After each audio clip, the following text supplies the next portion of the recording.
I used to be a political officer and a trade union official for a transport union before becoming an MP. And TSA have thankfully had support for proportional representation and changing the electoral system for some time. I've also been someone that for a long period of time, right back to the days of Charter 88, for those that know that, have been committed to changing our electoral system. Because I think quite simply, why are we trade unionists? We organise collectively, we organise to try and win power in the workplace. And ultimately, as well, we created the Labour Party to try and win power politically through our collective endeavours, the collective endeavours of the working class. And the problem we have with our current electoral system is one that is designed and actually works quite effectively to keep the elites in power, certainly to keep the Conservatives in power, and often to keep working class people and the working class movement, the Labour movement, out of power as well. And I think that for those that decide that they think they can support a winner-takes-all first past the post system, and we look back on the last 100 years, the very few times you've actually had a Labour government, that seems to me totally unfair when you realise that, for example, at the moment and for at least the last 10 years, Conservatives have not won a majority of support in this country. There's actually an anti-Conservative majority in this country. And yet we have a system that right now, for example, has delivered them this 80-seat majority. And I just think that any trade unionist who is serious, not just about winning power in the workplace, but also winning power in the wider world, cannot support a system that is literally being designed in the times of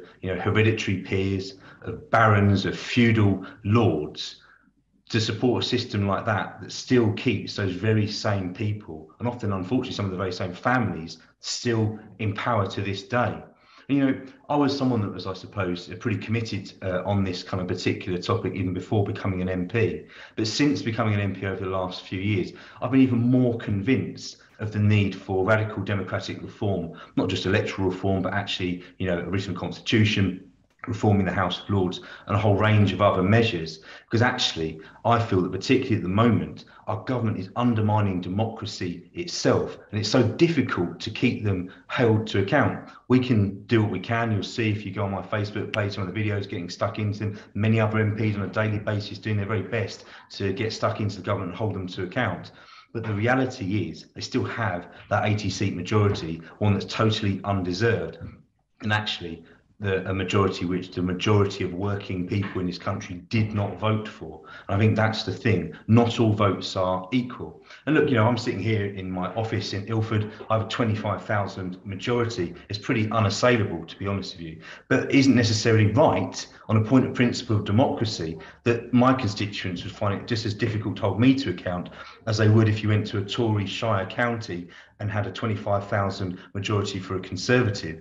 I think that a system that allows every vote, whether it's here in Ilford, whether it's the top of Scotland or the bottom of Cornwall, equally counts and matters. Because I tell you what, it would also mean that we had far more representation for the Labour movement, the Labour Party, across the whole of the UK.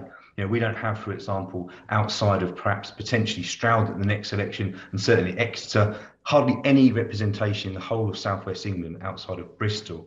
But clearly, there are people, enough people, to deserve at least a number of Labour MPs in Cornwall and Devon. But that's not a possibility. And I think that, this means that electoral politics as well is always focused by both of the main parties on the so-called swing voters. That means actually for the vast majority of people in this country, their opinions, their views, their needs, their wants and concerns are not a consideration of the parties. And we're guilty of this in the Labour Party as well. You'll see at the moment policies that are targeted on winning a certain sliver, a very small sliver, by the way, of voters across the country in a certain set of seats that we want to swing back to Labour. I think a far more fair system, a far more honest system would be one where every vote actually really counts and counts equally. It would mean we didn't have to skew and focus group relentlessly laser target all of our policies just to win certain people or making other people in our electoral coalition really uncomfortable or really angry. We would actually be able to stand genuinely on the platform that we wanted, and I believe win support in every single part of the country, and actually start to win support in places where at the moment it's impossible to actually win representation under the first past the post system. I think the other problem we also have as well is that when you tie in the nature of the current government, people use words like totalitarian and undemocratic. They are certainly dangerous. The clampdown on the right to protest, the attacks on the trade union movement in terms of tying us up in tons and tons of additional legislation, not just around political fund expenditure, but also around rights in the workplace. The move to have voter ID brought in to actually, particularly constituencies like mine, when people are dual nationals or may not have a British passport, to actually suppress votes.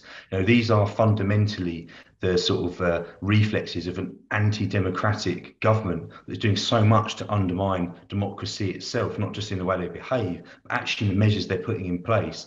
And I believe very strongly that if we had a system in which every vote counted, we'd not only be able to hold all politicians of every party to account, it would be much easier to hold the government to account, and they would not be able to put in place such extreme measures. It would be far easier for the Labour movement to mount a campaign to stop those kinds of things happen, because they don't have the popular support to do them. They rely on a false majority that's delivered through the first past the post system.